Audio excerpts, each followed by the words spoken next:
ನೋಡಿ, ಯಾವುದೇ ಹೆಣ್ಣುಮಗಳ ಮೇಲೆ ಯಾವುದೇ ಥರ ದೌರ್ಜನ್ಯ ಆದ್ರೂ ಅದು ದೌರ್ಜನ್ಯನೇ.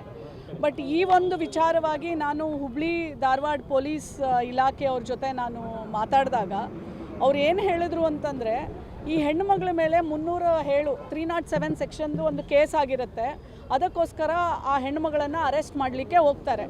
ಹೋದಾಗಲೂ ಅಷ್ಟೇ 6 ರಿಂದ 7 ಜನ ಮಹಿಳಾ ಪೇದಿಗಳೇ ಇರ್ತಾರೆ. ಅವಳು ಅಲ್ಲಿಂದನೇ ಗಲಾಟೆ ಮಾಡ್ತಿರ್ತಾಳೆ. ಆದರೂ ಅವಳನ್ನ ಕರ್ಕೊಂಡು ಪೊಲೀಸ್ ವ್ಯಾನಲ್ಲಿ ಕೂರಿಸ್ಕೊಂಡು ಕರ್ಕೊಂಬರ್ತಾರೆ. ಆ ಪೊಲೀಸ್ ವ್ಯಾನಲ್ಲಿ ತಾಯಿ ಮತ್ತು ತಮ್ಮ ಇಬ್ಬರು ಇರ್ತಾರೆ. ಸೊ ಆ ಹೆಣ್ಣು ಮಗಳೇ ತಾನೇ ಬಟ್ಟೆಗಳನ್ನು ತೆಗೆದು ಗಲಾಟೆ ಮಾಡೋಕ್ಕೆ ಶುರು ಮಾಡ್ತಾಳೆ. ಸೊ ಆಮೇಲೆ ಅವ್ರ ತಮ್ಮನೇ ಅದನ್ನು ವಿಡಿಯೋ ಮಾಡ್ಕೊಳ್ತಾನೆ. ಈ ವಿಡಿಯೋ ಅವ್ರ ತಮ್ಮನೇ ವೈರಲ್ ಮಾಡ್ತಾನೆ.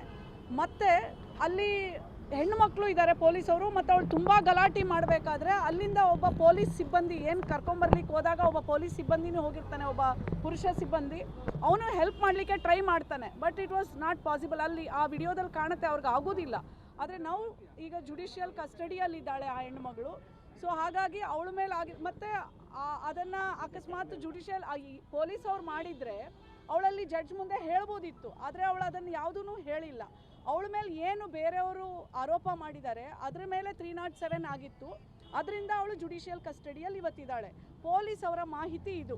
ಅವ್ರು ಮಾಡಿಲ್ಲ, ತನ್ನಷ್ಟಕ್ಕೆ ತಾನೇ ಮಾಡಿಕೊಂಡು ಅದನ್ನು ಗಲಾಟೆ ಮಾಡಿಕೊಂಡು ಅದು ಬೇರೆ ಥರ ಪಿಕ್ಚರೈಸ್ ಮಾಡೋಂಗೆ ಸ್ವಂತ ತಮ್ಮನೇ ವಿಡಿಯೋ ಮಾಡಿ ವೈರಲ್ ಮಾಡಿರೋದು. ಆ ವಿಡಿಯೋದಲ್ಲೂ ಪೊಲೀಸ್ ಅವರು ಅವಳು ಬಟ್ಟೆ ತೆಗೆಯೋದು ಎಲ್ಲೂ ಇಲ್ಲ. ಹಾಗಾಗಿ ಸತ್ಯ ಗೊತ್ತಿಲ್ಲದೆ ಪೊಲೀಸ್ ಅವ್ರ ಮೇಲೆ ಹೇಳೋದು ತಪ್ಪಾಗುತ್ತೆ. ಆದರೂ ನಾನು SP ಅವ್ರಿಗೆ ಪತ್ರವನ್ನು ಬರೆದಿದ್ದೇನೆ. ಇದು ಅಕಸ್ಮಾತು ಏನಾದರೂ ಪೊಲೀಸ್ ಅವರೇ ಮಾಡಿದರೆ ಅವ್ರ ಮೇಲೆ ಸೂಕ್ತ ಕ್ರಮ ಆಗಬೇಕು, ಮುಲಾಜೆ ಇಲ್ಲದೆ ಯಾರಾದರೂ ಆಗಿರಲಿ. ಹಾಗೆ ಹೇಳಿ ಕರೆಕ್ಟ್ ತನಿಖೆ ಮಾಡಿ ನಮಗೆ ವರದಿಯನ್ನು ಕೊಡಲಿಕ್ಕೆ ನಾನು ಹೇಳಿದ್ದೇನೆ. ಅದು ಏನು ಕಾನೂನು ಪ್ರಕಾರ ಕ್ರಮ ಆಗಬೇಕು, ಅದು ಅವಳ ಮೇಲೆ ಅದೂ ಆಗತ್ತೆ. ಬಟ್ ಆದರೆ ಅವಳು ಜುಡಿಷಿಯಲ್ ಕಸ್ಟಡಿಯಲ್ಲಿ ಅದೇನು ಹೇಳಿಲ್ಲ. ದಟ್ ಈಸ್ ವಾಟ್ ನನಗೆ ಪೊಲೀಸ್ ಅವ್ರು ಕನ್ವೆ ಮಾಡಿದ್ದು. ಅವಳು ಕಸ್ಟಡಿಯಲ್ಲಿ ಇದ್ದಾಳಲ್ಲ, ಅವಳು ಅದನ್ನು ಯಾವುದೂ ಹೇಳಿಲ್ಲ. ಹಾಗೆ ಈ ವಿಡಿಯೋ ವೈರಲ್ ಆಗಿರೋದ್ರಿಂದ ಅದಕ್ಕೆ ನಾನಾ ಅರ್ಥಗಳನ್ನು ಕೊಟ್ಟು ಈಗ ಆ ಥರ ಪೊಲೀಸ್ ಅವರೇ ಆರೋಪಿಗಳು ಹಾಗೆ ಬಂದಿದೆ ಮೇಡಮ್ ಅಂತ ಅವ್ರು ನಮಗೆ ಹೇಳಿದ್ದಾರೆ.